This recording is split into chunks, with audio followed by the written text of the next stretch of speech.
I guess when I had the idea to do this book, I wanted to do the book that I would like to buy, the book that I would like to read. What I wanted to know about was sort of the creative process, what went into each picture. Not how you took it particularly, but why you made the decisions you made. There are many photographers who didn't do that, and I'm pissed off at them. Because, like, cough it up before you die. Like, let me in on it. Don't go to the grave with it. There are a couple of pictures in there that are the pictures that are, for me, like once-in-a-career pictures, and I've been lucky to have more than one of them. One is the cover image of Louis Sarria. He was Muhammad Ali's masseur. There's actually a portrait of Ali inside, standing outside in this field of snow. There's actually a portrait of Rudy Giuliani. It was a Time Person of the Year cover, and it takes me back to that moment when I look at the picture. He didn't want to be photographed at the Ground Zero site. He felt like that would be too self-aggrandizing, and he didn't want to do it. So the notion was to get some sort of skyline. There are a million places to get skylines in Manhattan, for sure.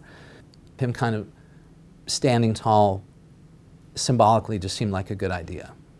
And he almost looked like one of the buildings in a way. It was kind of nice that he was there full length. It needed to be a wide-angle lens to see what I wanted to see.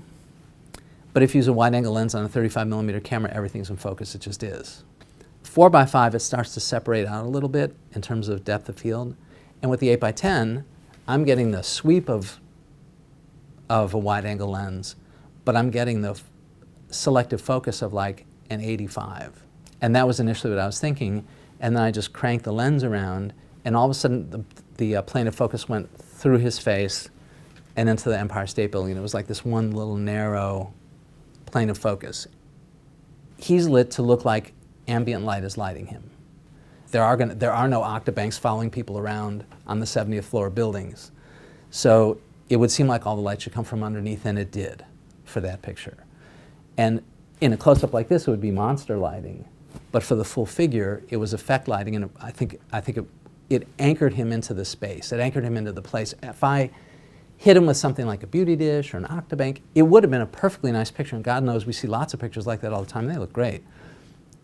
But it would look like a photographer stood a guy on the roof and lit him with an octabank and did a nice picture. It wouldn't look like he just happened to be standing on the roof and was lit by the cityscape.